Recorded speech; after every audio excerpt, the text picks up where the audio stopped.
তিনটা বলুন এর ভিতরে তিনটা কি কি? প্রথমে নিজের টাকা খরচা করে গরিবের ছেলে গোলাম তাকে মুক্ত করো, তারপর ওটাও সাদাকা।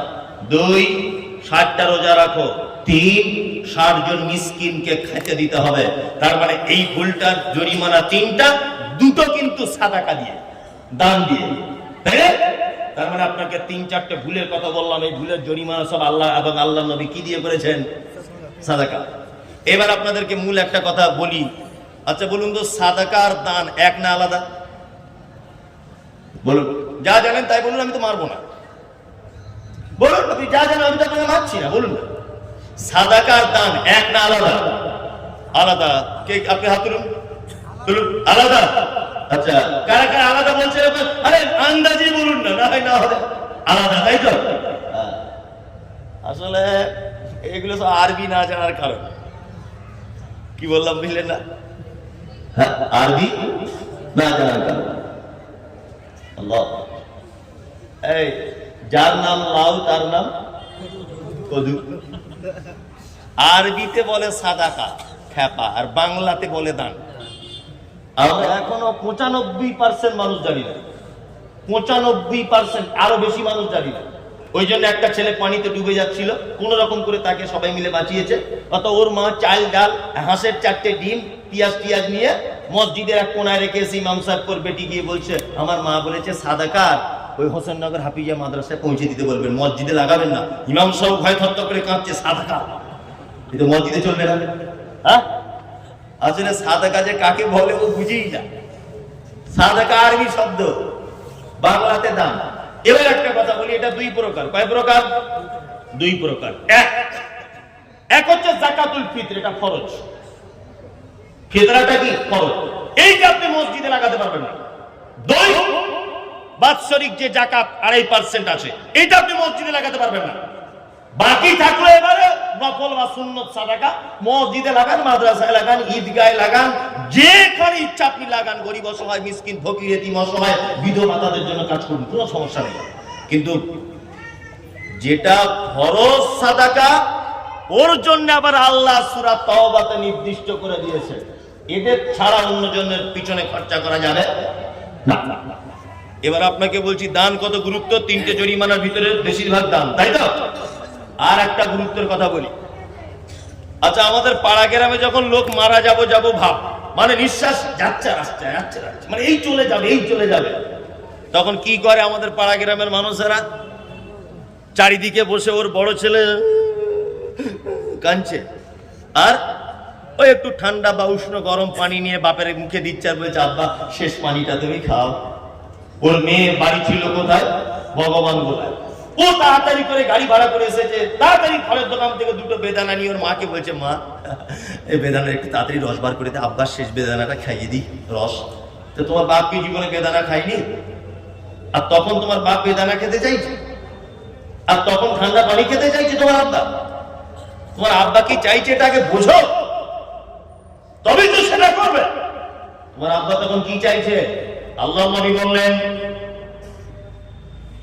একজন মানুষের মৃত্যুর টাইম যখন চলে আসে, সে তখন নিজে চোখে মালাকুল মউতকে দেখতে পেয়ে যায়। এইখানে লোকটা শুয়ে আছে, ওইখানে মালাকুল মউত আছে। আল্লাহ নবী বলছেন, ও নিজে চোখে দেখতে পেয়ে যায় মালাকুল মউত আমার কাছে চলে এসেছে। বিশ্ব নবী বললেন, লোকটা যদি ইমানদার হয়, লোকটা যদি আল্লাহ ভালো হয়, লোকটা যদি পরেজগার হয়, লোকটা যদি ভালো হয়, বিশ্ব নবী তিনি বলছেন মালাকুল মউত আর আত্মাটাকে এত সহজ করে ধরে, এত সহজ করে ধরে। একটা শিশু যেমন তার মায়ের কোলে ঘুমিয়ে যায়, একটা লোক যেমন দেখবেন গল্প করতে করতে চলে গেল, গল্প হাসতে হাসতে চলে গেল, বেটির উল্টে মাথা দিয়ে বাপ চলে গেল, স্ত্রীর উল্টে মাথা দিয়ে স্বামী চলে গেল, বেটার উল্টে মাথা দিয়ে মা চলে গেল। আল্লাহর নবী বললেন, লোকটা যদি ভালো হয়, মালাকুল মউত তার আত্মাটাকে এত সহজ করে ধরে, একটা বাচ্চা যখন মায়ের কোলে ঘুমিয়ে যায়, ওইভাবে যেন মৃত্যুর কোলে ঘুমিয়ে যায়। কিন্তু লোকটা যদি বদকার হয়, লোকটা যদি খারাপ হয়, লোকটা যদি বেআমল হয়, তাহলে আল্লাহর নবী বললেন মালাকুল মউত তার আত্মাটাকে এত কঠিন করে ধরে যে তার শিরা উপশিরা সব যেন মালাকুল মউতের হাতে যেন ছিঁড়ে চলে আসে। আর ওই লোকটা তখন বারবার বলে, কোরআনের আয়াত রয়েছে, ফায়াকুলা রব্বি লাউলা ফারাতানি ইলা আযালিন করিম ফাআসাদদাকা ওয়া আকুম মিনাস সালিহিন। হে আমার প্রতিপালক, পৃথিবী নামক জায়গাতে আমার থাকার জায়গা নাই, আমি মালাকুল মউতকে নিজের চোখে দেখতে পাচ্ছি। আল্লাহ গো, ফাআসাদদাকা ওয়া আকুম মিনাস সালিহিন, আমাকে তুমি আরেকটু টাইম দাও, আমি আবার হোসেননগরে চলে যাই, আমি আবার আমার প্রতিবেশীর কাছে চলে যাই। ফাআসাদদাকা ওয়া আকুম মিনাস সালিহিন, আমি যাবার পরে কিছু সাদাকা করি, তারপরে আমি তোমার কাছে ভালো মানুষদের অন্তর্ভুক্ত হয়ে তবে তোমার কাছে আসবো। এবার বলুন দেখি, মানুষ মরার আগে তার শেষ ইচ্ছা কি? আল্লাহ টাইম দাও, কিছু দান করব। ও তখন মৃত্যুর সময় বলছে দান করবো, আর এই বেদানার রস নিয়ে ঘুরছে, বলছে বেদানার রস খাও, বেদানার রস খাও। আর ও তখন কি বলছে? আল্লাহ ওর কথা কোরআনে নকল করেছেন।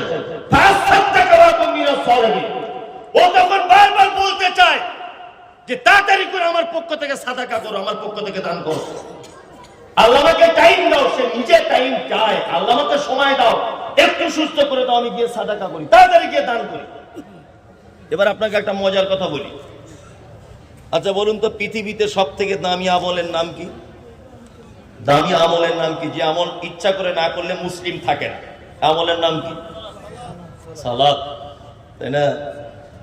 আর তারপরে দামির আমল ধরে নেন সিয়াম বা রোজা, ধরে নেন। আর লোকটা মৃত্যুর আগে একবার কই বলছে না যে আল্লাহ একটু টাইম দাও, 2 রাকাত নামাজ পড়ি? হ্যাঁ বলছে, বলছে না? কি বলছে? আল্লাহ টাইম দাও, একটু সাদকা করি। পৃথিবীতে যত ইবাদত আছে, প্রত্যেক ইবাদতের নির্দিষ্ট একটা পদ্ধতি আছে। বিনা ওযুতে হয় নামাজ। কেউ যদি জোহরেরটা 8টার দিকে আদায় করে চলবে না। জোহরের ফরজ কেউ যদি 3 রাকাত পড়ে চলবে না। কেউ যদি ইফতারের 3 মিনিট আগে পানি খেয়ে নেয় চলবে না, চলবে চলবে না। তার মানে পৃথিবীর প্রতিটা ইবাদতের পদ্ধতি আছে, একটা ইবাদতের কোনো পদ্ধতি নেই, তার নাম নফল দান বা সাদাকা। কুচগিরিয়া বাস স্ট্যান্ডে নেমেছেন, আমি জানি না বাস স্ট্যান্ড আছে কিনা, বোঝানোর জন্য বলছি। বাস স্ট্যান্ডে নেমেছেন, তো একজনা বলছে লা ইলাহা ইল্লাল্লাহ, মামু কিছু দাও।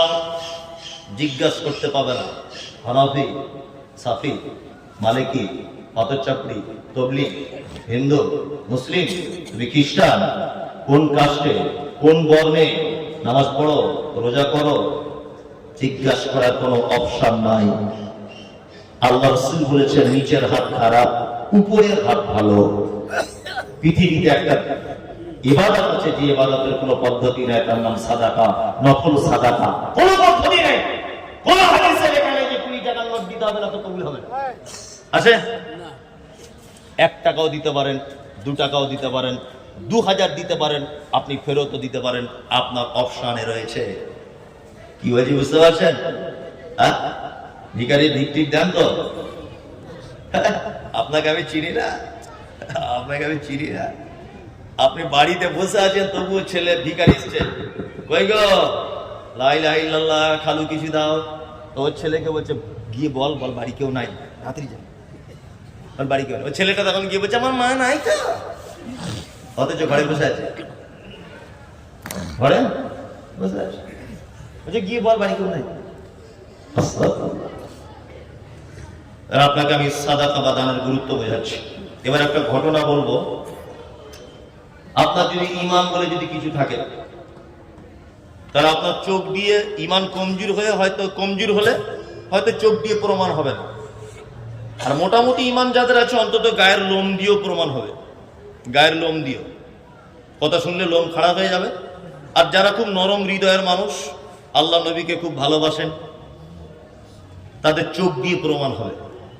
এতক্ষণ বক্তব্য আপনি যা শুনেছেন, আমি বলবো ভুলে যাবেন না, তারপরেও যদি বলেন এই গুরুত্বপূর্ণ কথাটা ভুলবেন না। আর আমি এই কথাটা আপনার সামনে উপস্থাপন করছি বাংলাদেশের প্রখ্যাত আলেম ডক্টর আসাদুল্লাহ আল গালিব হাফেজাহুল্লাহ। তিনি সিরাতুর রাসূল নামে একটি বই লিখেছেন। এই সিরাতুর রাসূল নামক বই থেকে আমি নকল করে আপনাকে বলছি, ঠিক উনি যেভাবে বলেছেন ওইভাবেই আমি বলছি। তারপরে আমি মানুষ ভুল ত্রুটি এদিক ওদিক হতে পারে, ভুল হলেও আমাকে ধরিয়ে দেবেন, পরবর্তীতে আমি সংশোধন করবো। এই সব ভুল সংশোধনের কোনো লজ্জা নেই। আমি একেবারে বাচ্চা ছিল তো আমার সংশোধন করে দিলে আমি তার জন্য দোয়া করি, কারণ সে আমার একটা চিড়ে জানাবের মতো ভুল সংশোধন করে দিল, ভালো জিনিস এটা। আল্লাহ নবী সাল্লাল্লাহু আলাইহি ওয়াসাল্লাম পৃথিবী থেকে চলে গিয়েছিলেন কি বারে বলুন? সোমবার। আমার দিকে অ্যাক্টিভ হয়ে থাকবেন। সোমবারে চলে গেলেন। আল্লাহ নবী সাল্লাল্লাহু আলাইহি ওয়াসাল্লাম বৃহস্পতিবার রাত্রি বেলায় ইশার নামাজের শেষ ইমামতি করেছেন বৃহস্পতিবার। আর ইশার 4 রাকাত ফরজ সালাত, 2 রাকাতের শেষ কিরাত যেটা করেছেন সূরা মুরসালাতের শেষ আয়াত। হাফেজ সাহেবরা বলতে পারবেন, ফাবি আইয়ি হাদিসিন বাদাহু ইউমিনুন। আল্লাহ নবী সাল্লাল্লাহু আলাইহি ওয়াসাল্লাম জীবনের শেষ আয়াত, এই আয়াত দিয়ে জীবনের মতো ইমামতির কাজে সমাপনী ঘটিয়েছিলেন। এশার নামাজ পড়ে আল্লাহ রাসূল বাড়ি এলেন। দাম কত গুরুত্ব, ইম্পর্টেন্ট বোঝানোর জন্য ঘটনাটা আপনাকে বলতেই হবে। আল্লাহ রাসূল বাড়ি এলেন, এশার আযান হচ্ছে, আসসালাতু খায়রুম মিনান নাওম। ঘুম ভেঙেছেন আল্লাহ রাসূলের। আম্মা জান আয়েশারও ঘুম ভেঙেছে। আল্লাহ রাসূল আয়েশাকে বলছেন, আয়েশা আমাকে একটু অজুর পানি দাও তো। আম্মা জান আয়েশা অজুর পানি দিলেন। তিনি অজু করলেন। অজু করার পরে জ্ঞান হারিয়ে ফেললেন। কিছুক্ষণ পরে আবার জ্ঞান এসেছে। আবার আম্মা জান আয়েশাকে আল্লাহ রাসূল তখন আর কথা বলতে পারছেন না, ইশারা করছেন। আম্মা জান আয়েশা তখন ভাবছেন যে মনে হয় আল্লাহ রাসূল মিসওয়াক করতে পছন্দ করতেন, মনে হয় তিনি মিসওয়াক চাইছেন। মিসওয়াক আনলেন, পানি আনলেন, আল্লাহ নবী সাল্লাল্লাহু আলাইহি ওয়াসাল্লাম ওযু করলেন, আবার জ্ঞান হারিয়ে ফেললেন। কবার জ্ঞান হারিয়ে ফেললেন? 2 বার। কিছুক্ষণ পরে জ্ঞান এসেছে। আল্লাহ নবী আস্তে আস্তে করে কানের গুরুত্ব বলছি, আয়েশা কানের কাছে মুখ লাগিয়ে বলছেন, আয়েশা তোমার আব্বাকে বলো ইমামতি করতে যেতে, আমি আর নববীতে যেতে পারবো না, তোমার আব্বাকে বলো। আম্মা জান আয়েশা একটা কথা বলেছিলেন, আল্লাহ রাসূল আপনার অন্যান্য বিবিরা রাগ করতে পারে, আপনি আমার কাছে পালিতে আসেন, তারা হয়তো ভাববে যে আয়েশার কাছে আল্লাহ নবী আসে বলেই মনে হয় আয়েশার আব্বা কি ইমামতি করার কথা বলছে। আপনি আপনার অন্য স্ত্রীদের আব্বাকে বলুন না, বা অন্য কাউকে বলুন। তখন আল্লাহ রাসূল অসুস্থ অবস্থায় কণ্ঠস্বর উঁচু করে দিয়ে বলছেন, আয়েশা তুমি কি বনি ইসরাইলদের মতো করতে চাইছো? আমি যেটা বুঝি তুমি কি সেটা বোঝো। আমি বলছি তোমার আব্বাকে বলো ইমামতি করতে যেতে, যাও তোমার আব্বাকে বলো। তখন আম্মা জান আয়েশা মসজিদে নববীর পর্দাটা সরিয়ে দিয়ে আব্বাকে ডেকে বলছেন, আব্বু, আবু বকরের বেটি রাদিয়াল্লাহু তাআলা আয়েশা, আব্বু আল্লাহ রাসূল আর নববীতে যেতে পারবেন না, আপনি ইমামতি করতে চলে যান, আল্লাহ নবী তিনি পারমিশন দিয়েছেন। হযরত আবু বকর আর নরম হৃদয়ের মানুষ কথাটা শুনে এত জোরে কেঁদে উঠলেন যে আল্লাহ রাসূল বেঁচে আছে আর আমার মতো একজন মানুষ ইমামতির জায়গায় যাবে, হতে পারে না। হযরত আবু বকর প্রথমে তো মানতেই চাইছিলেন না যে আল্লাহ নবী বেঁচে আছেন, আমি ইমামতি করব। পৃথিবীর ইতিহাসে সর্বমোট 17 ওয়াক্তের ইমামতি করেছিলেন আল্লাহ নবী বেঁচে থাকা অবস্থায় হযরত আবু বকর সিদ্দিক রাদিয়াল্লাহু তাআলা আনহু। ইমামতি করতে করতে বাচ্চা ছেলের মতো ঢুকিয়ে ঢুকিয়ে কাঁদছেন। বৃহস্পতিবার পার হয়ে গেল, শুক্রবার পার হয়ে গেল, শনিবার পার হয়ে গেল। আল্লাহ নবী সাল্লাল্লাহু আলাইহি ওয়াসাল্লাম একটু সুস্থ হলেন। সুস্থ হওয়ার পরে আয়েশাকে ডেকে বলছেন, আয়েশা আমার মাথাটা একবার তুলে নববীর দিকে করো না, নববীর জানালার দিকে দেখো না। আম্মা জান আয়েশা বলছেন, আমি আল্লাহ রাসূলের মাথাটা তুলে একটু নববীর দিকে দেখালাম। দেখার পর আল্লাহ রাসূল সাল্লাল্লাহু আলাইহি ওয়াসাল্লাম এত কান্না কাঁদছেন। তবে আল্লাহ রাসূলকে জিজ্ঞেস করে বলছে, আল্লাহ রাসূল আপনি কাঁদছেন কেন? আল্লাহ রাসূল বলছেন, আয়েশা আমার জীবনের সবথেকে 2টি দিন অতীব কঠিন। এক, যখন আমার চাচা দাদু মারা গেল, চাচা মারা গেল, আমার স্ত্রী খাদিজা মারা গেল। তারপর আমি বড় অসহায় হয়ে গিয়েছিলাম। তখন আমি আমার পালিত পুত্র হযরতে জাবেরকে সঙ্গে নিয়ে তায়েফে গিয়েছিলাম ইসলাম প্রচারের কাজে। তায়েফের নেতৃত্বে স্থানীয় মানুষদের বাড়িতে আমি ইসলামের দাওয়াত দিলাম।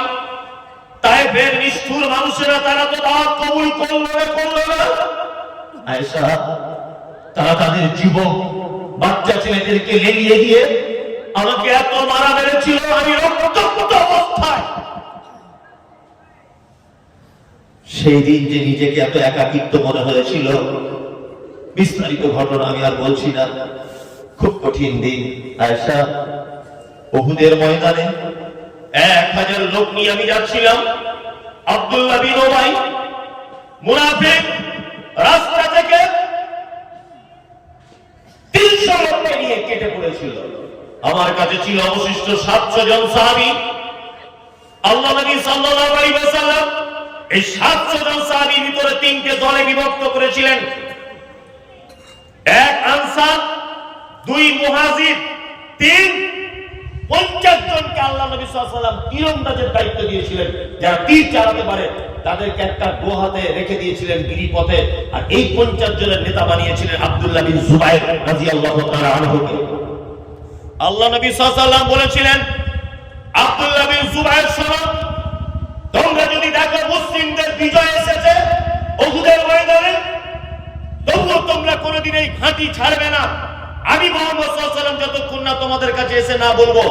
2, তোমরা যদি দেখো মুসলিমরা যুদ্ধতে হেরে গেছে, এক পর্যায়ে আমাদের মাথার মগজগুলো কাক, কোকিল, চিল বা কোনো পাখি এসে ছিঁড়ে ছিঁড়ে আমাদের মাথার চামড়া খাচ্ছে, তবু আব্দুল্লাহ বিন জুবাইর তুমি শোনো, তারপরেও এই ঘাঁটি তোমরা ত্যাগ করবে না।